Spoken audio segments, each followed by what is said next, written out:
Welcome to another episode of The Brand Called You, a podcast and podcast show that brings you leadership lessons, knowledge, experience, and wisdom from thousands of successful individuals from around the world.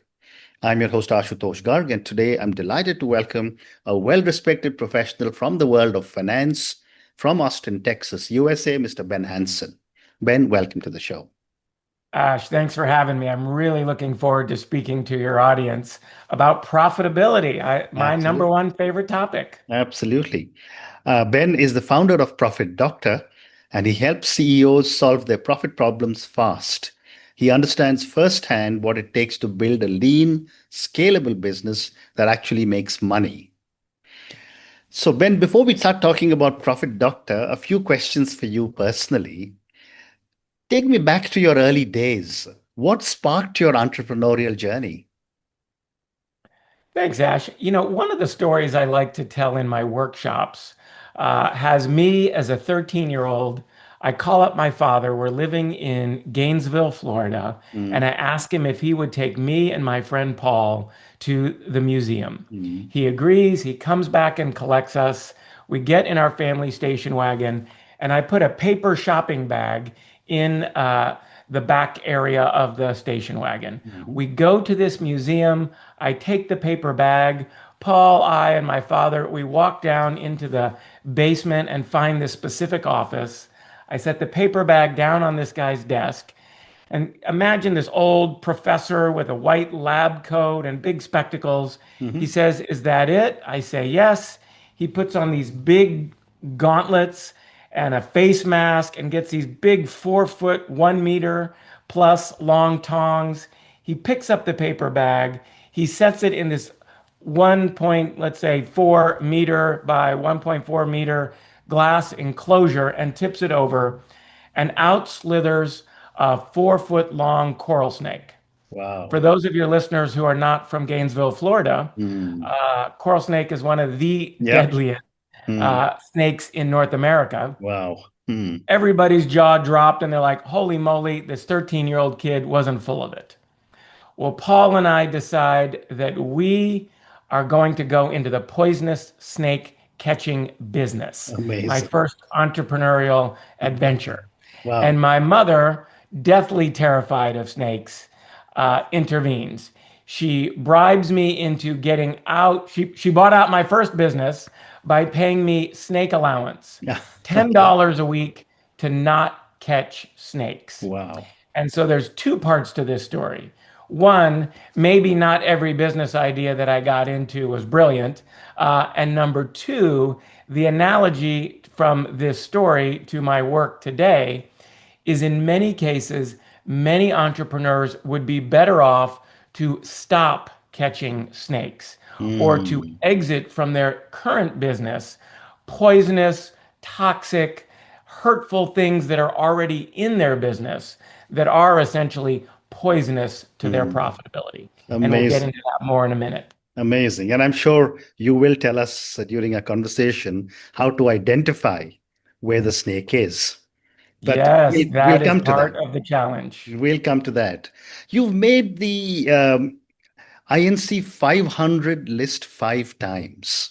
Hmm. What consistent strategies contributed to this level of growth? Yes.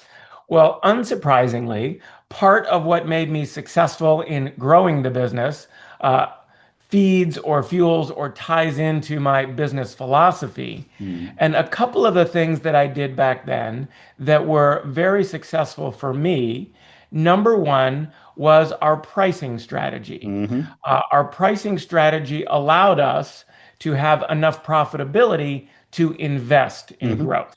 Hmm. And so that's kind of twofold, where profitability was helping to fuel growth. But another one is I made very certain in that business Hmm. to not do a number of things. Hmm. I really boiled down of all the million things that were competing for my time, Hmm. what was the one or two things that would really propel our ability to win and land customers. We were Hmm. very focused and specific on the kinds of things that we did. Yeah. In that case, it was marketing consulting. We were very targeted in the kind of clients that we worked with Mm-hmm. and in the type of consultants that we worked with. Mm. And we'll get into that more in a moment Yeah. about how being very specific in what you do, and almost by extension, very specific on what you don't do, can Mm. help propel growth. Um, but that was kind of my secret sauce. One of the things I learned through that 40% a year growth spurt, if you will, that lasted about 6 years in a row Mm-hmm.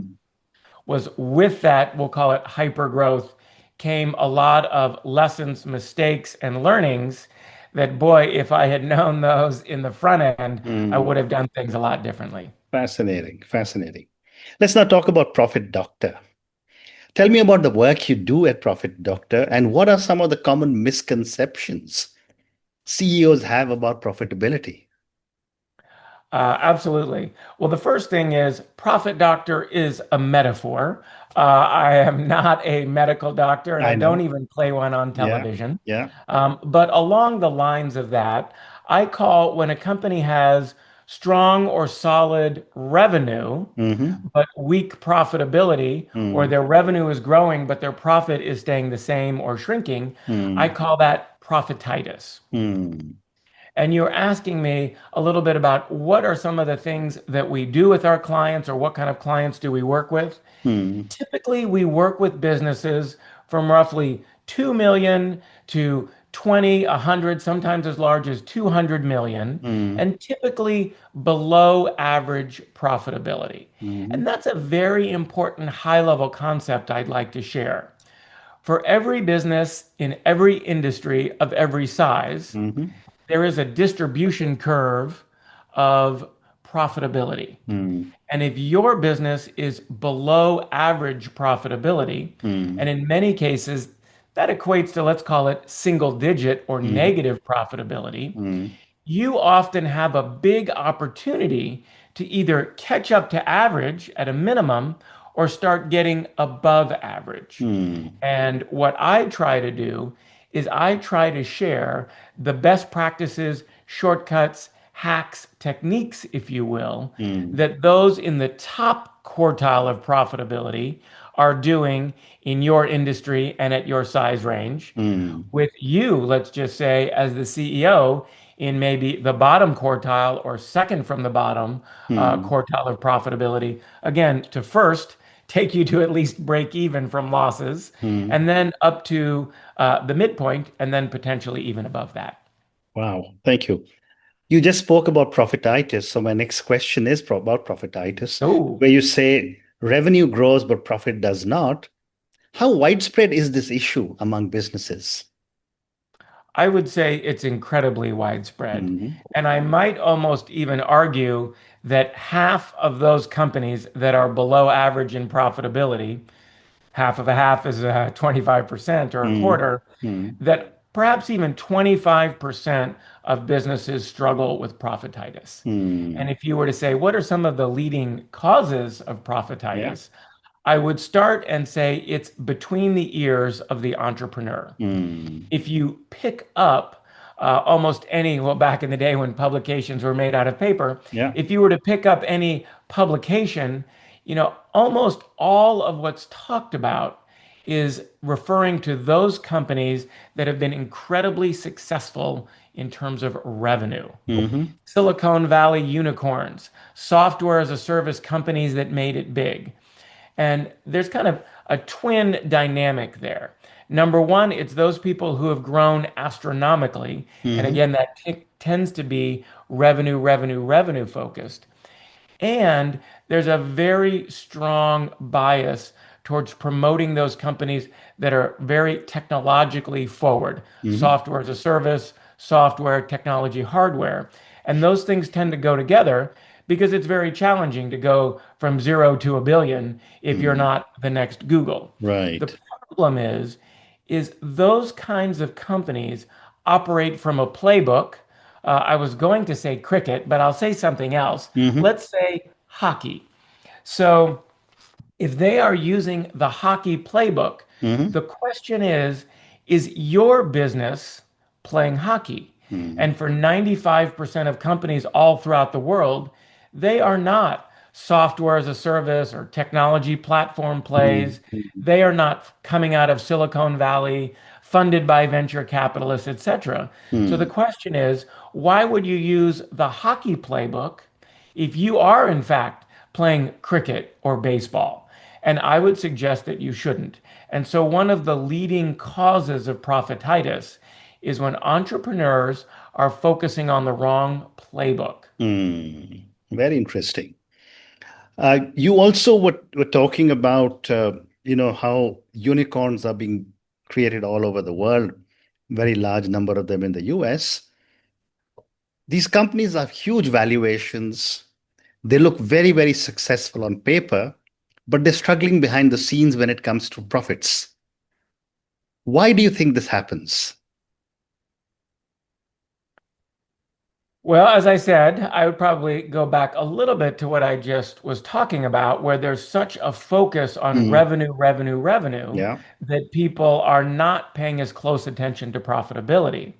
I would also argue that in many, many businesses, Mm, the business founder is an expert at the thing the business delivers. mm, So if you build houses for residential consumers, mhm, um, you might have come up as a home builder, right? Not as a Harvard trained business expert, mm, right? And so I think in many cases, the probably two or three things that lead business owners astray mm, are number one, they're so focused on revenue. So they mm, tend to be very, let's say 150% of their energy is on winning new business, getting new customers, and then the operations of fulfilling that, that mm. they don't have, let's say, 20% of their time to focus on profitability. And then, so revenue, revenue, revenue is Yeah. a big one. Mhm, And then because they maybe came up through the industry or discipline of what that company delivers, mhm, they might be not trained on the business side of things and very, we'll just say, overly focused on what the company does.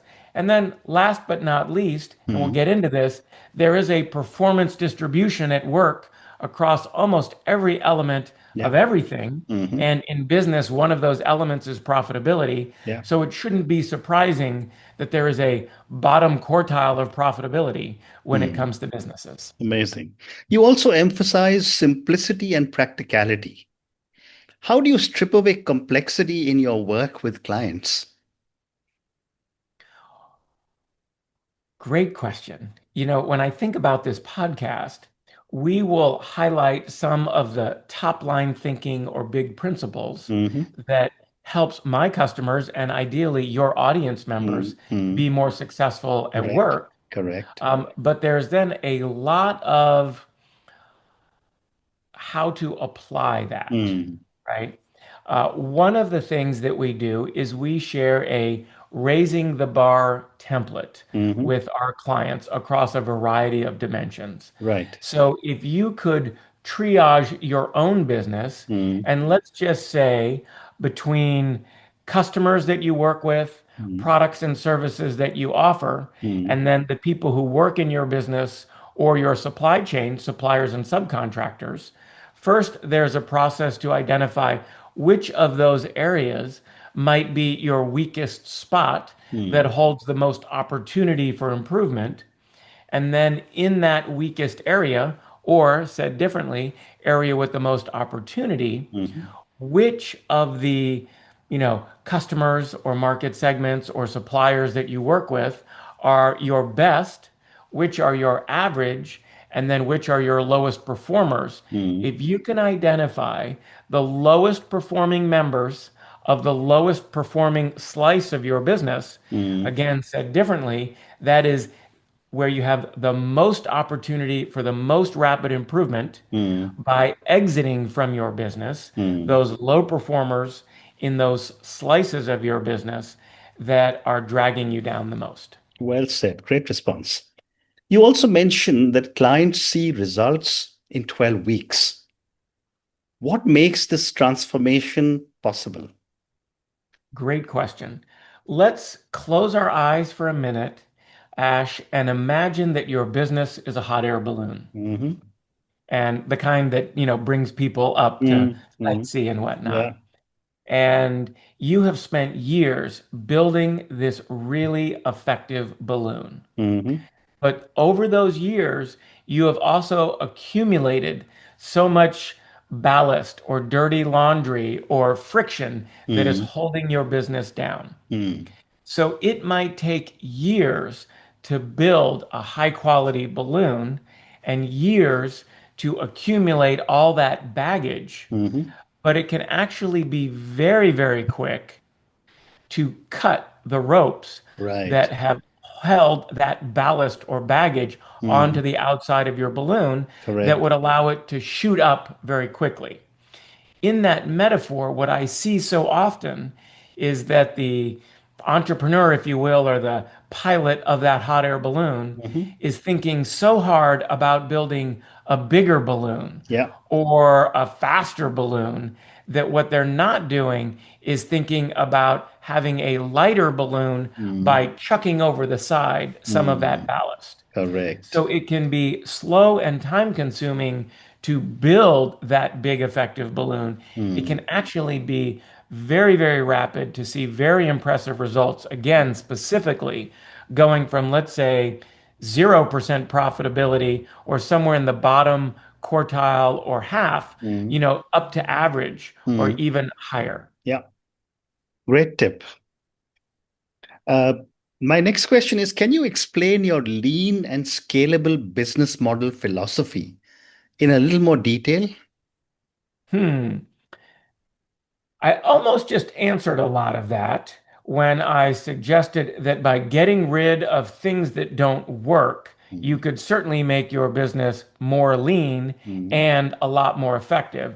Ever since the book The Lean Startup, the word lean, as well as in the manufacturing world, has some very specific connotations. Mm-hmm. I'm probably going to set that aside. But let me just share with you the four-part overview, if you will, of Mm-hmm. the Profit Doctor prescription. Mm-hmm. And then you might take from that how to maybe be more lean, more scalable, more profitable, have a lot more fun, and Mm-hmm. as an entrepreneur, put a lot more money in your pocket. Right. So the first, as I said, is what's going on between your ears. Mm-hmm. Because it's profit doctor and we like the medical metaphors, we call it profit psychology. Mm-hmm. And that is where, at a minimum, you are focusing 20% of your time on improving the profitability of the business. Mm-hmm. And a shift needs to take place from focusing on revenue, revenue, revenue, operations, operations, operations, which might be 150% of your day, Mm-hmm. to at least carving out 20% of your energy to focus on profitability. Mm-hmm. And then how do we do that? Mm-hmm. I offer a course. We call it the Profit Accelerator. I have a lot of free tools and resources on my website and content on my YouTube and LinkedIn channels Mm-hmm. that show a lot about how to do that. But if I were to sum it up in one sentence, it's stop doing what doesn't work. Mm-hmm. Stop doing what isn't working for you. Mm-hmm. And so I'd be the first one to say many times things that are broken in your business should be fixed. Mm-hmm. However, on many occasions, it shouldn't be fixed. It should Mm-hmm. be exited from the company. Mm-hmm. That is one of the fastest ways to lean down, streamline, make more effective, make more profitable your business. A couple of things happen when you exit low performing elements from your business. Mm-hmm. Number one, it will create such a relief for you as an entrepreneur. And Mm-hmm. that's true whether you're more in the startup phase, middle, or pretty well established. Mm-hmm. In many cases, those worst performing elements of your business Mm-hmm. are sucking the life out of you as the entrepreneur, the executive management team, and the company itself. So it Mm-hmm. can really recharge your enthusiasm or what I call your gas tank. Mm-hmm. And it can put a lot of resources back at your disposal, whether that's time or money and investment capital. Mm-hmm. And then I'm going to skip over part three because it's already a really long answer Mm-hmm. Mm-hmm. and get to part four, which is a course that we offer called Profit Growth. Hmm. And the idea there is to reinvest what you have recouped or saved from that phase two accelerator phase to stop doing what doesn't work. In many cases, founders, entrepreneurs, whether they're startup, mid level, or senior level, not senior level, but well established, is you've kind of gotten burnt out. So Mm. you might take some of that time and money and reinvest back in yourself, whether that's mental health, a vacation, time with your family, pay off some of those credit card bills so you can breathe. Mm. But then you might take, let's just say, half of that other set of resources that has been recouped and Mm. then reinvest it. But please don't reinvest it across the board evenly, spread like peanut butter, Hmm. but more in your best of your best performing, as I like to say, selling your best things to your best customers at full price using your best sales and marketing channels. So Great that was a response. long Yeah, answer but to a the great overall response. philosophy, Yeah, but that might be a clip that people could go back to yeah, and be like, wow, that could really jumpstart my company. absolutely. Thank you. Um, most of us as human beings like status quo. So when you Mm, are called in as the profit doctor to help improve um, by several notches the profits of a company, yeah. do you face resistance from leadership and teams? And how do you go about changing the culture of an organization to start thinking profits? Such a great question. Um, Wow.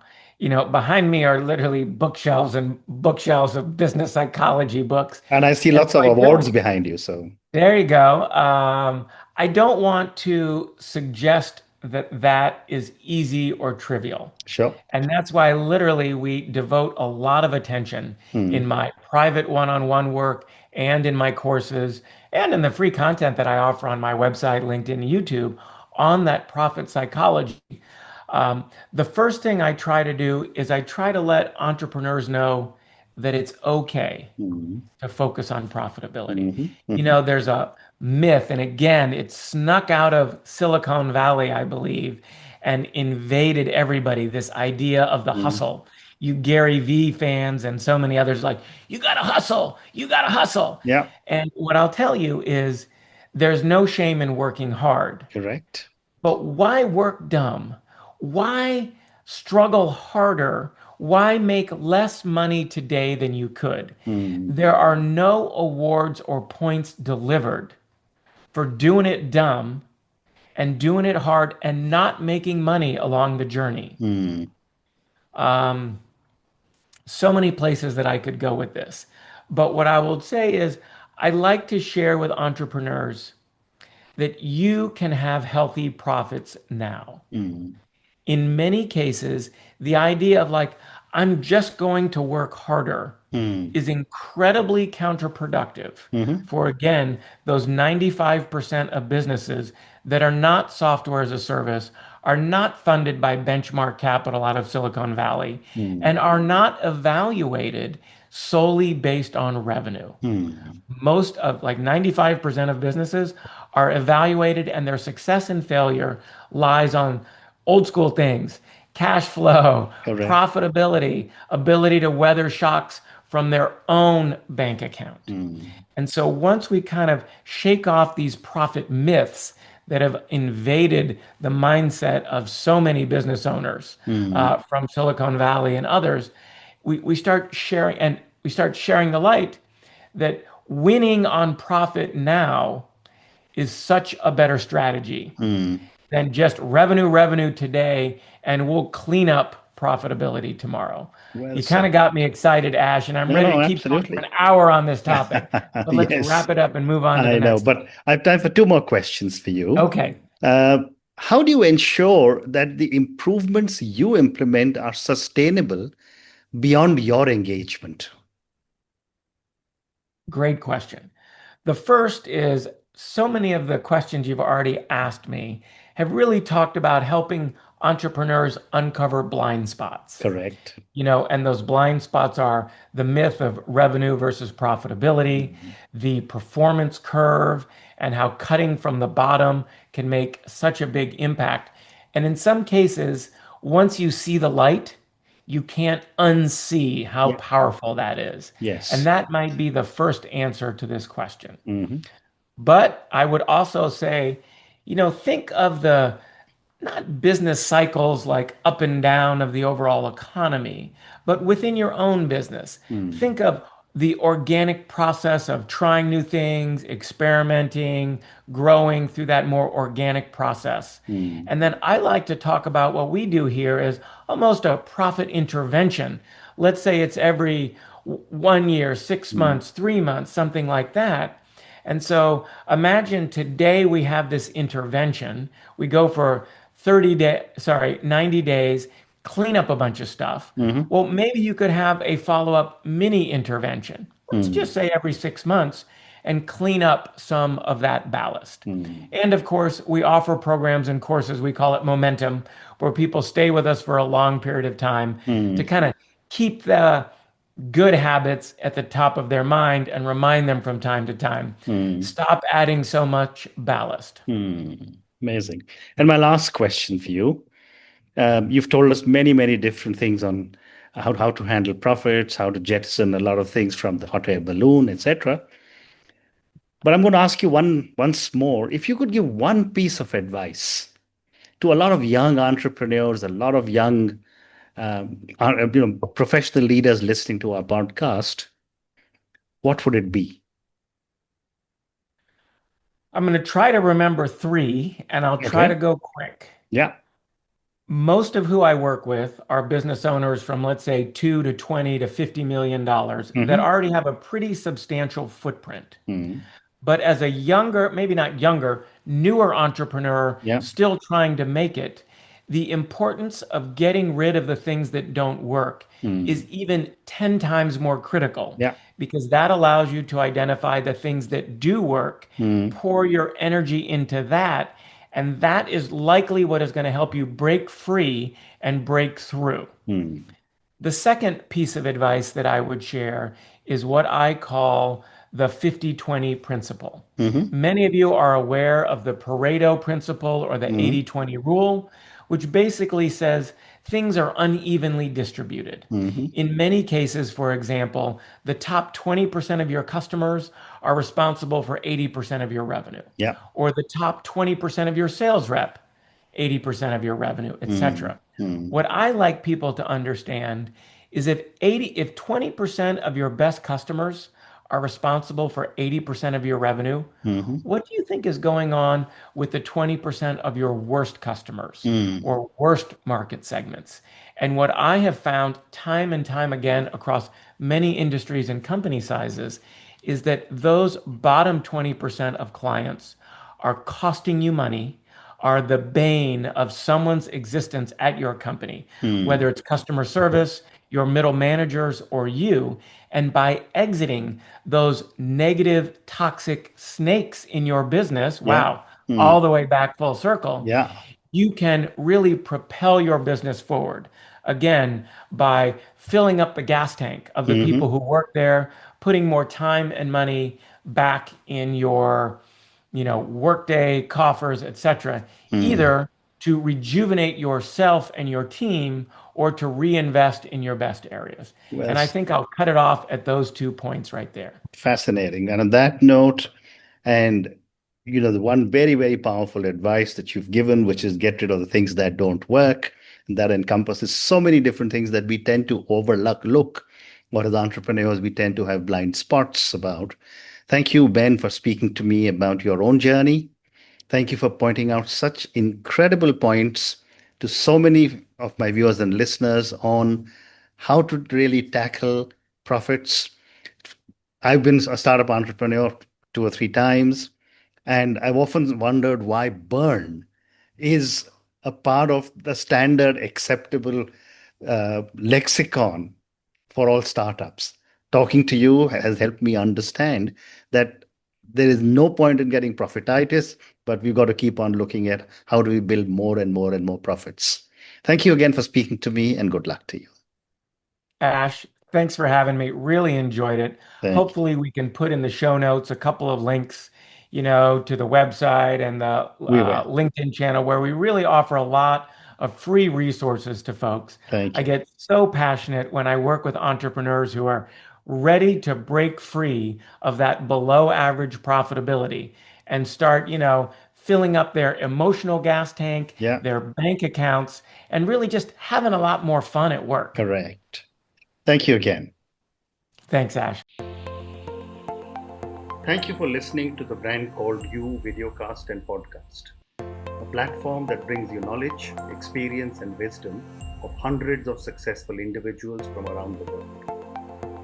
Do visit our website www.tbcy.in to watch and listen to the stories of many more individuals.